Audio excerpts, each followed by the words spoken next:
Pengorbanannya, kematiannya di atas kayu salib adalah keselamatan bagi saya. Assalamualaikum warahmatullahi wabarakatuh, sahabat seiman, dan selamat malam buat Bapak Pendeta ya. Saya belum setuju ya, maka saya belum menjawab amin di dalam komentarnya. Di dalam Yohanes 3:16 ya, yang dibacakan Bapak Pendeta, bahwa karena begitu besar kasih sayang Allah kepada dunia ini, maka dia memberikan anaknya yang tunggal ya, supaya diselamatkan. Lebih kurang begitu. Artinya Allah mengutus anaknya, ya kan? Coba lihat dalam ayat 17, ayat selanjutnya. Dia mengutus anaknya ke dalam dunia. Dalam konteks ini, secara pragmatis ya, makna kontekstual itu sudah cukup begitu jelas. Bisa dipisahkan Allah dan utusan. Allah mengutus anaknya yang tunggal gitu. Jadi kenapa saya belum mengatakan amin ya? Coba Bapak Pendeta larikan ke misalnya Ulangan 6 ayat 4.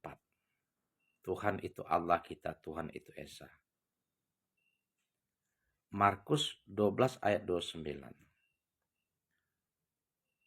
Ketika orang ditanya hukum paling utama itu apa? Yesus menjawab, dengarlah hukum terutama itu, hai Israel. Tuhan itu Allah kita, Tuhan itu Esa.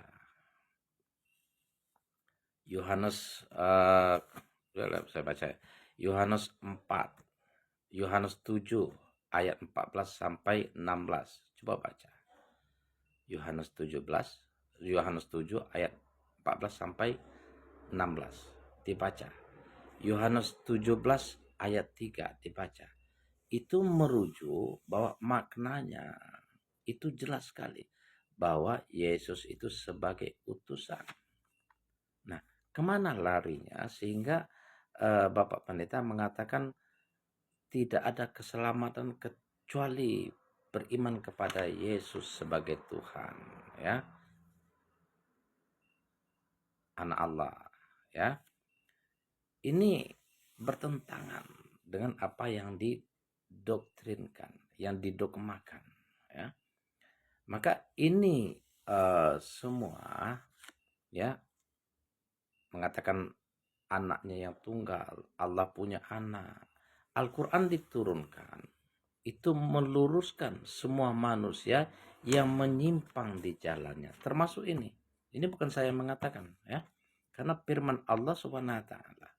Al-Quran itu diturunkan untuk semua manusia sebagai petunjuk dan jalan kebenaran agar selamat dunia dan akhirat.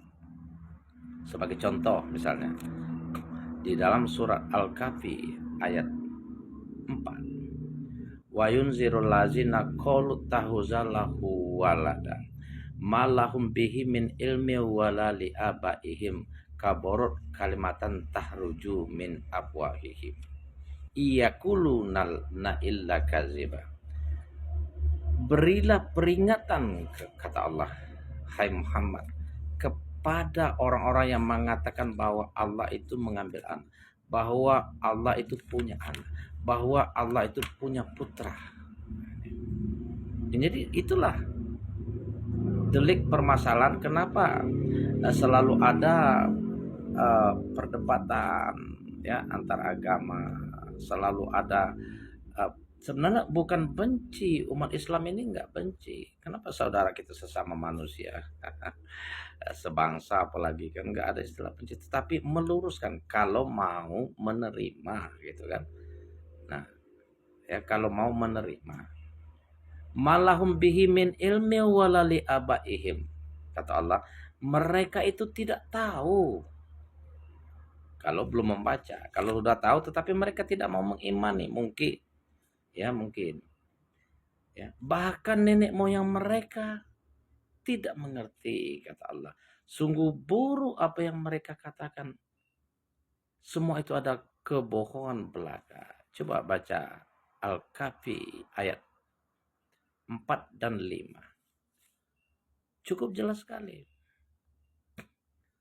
Di dalam surat Al-Maidah ayat 72 juga dikatakan, laqad kafarul ladzina qalu innallaha huwal masihub nu Maryam.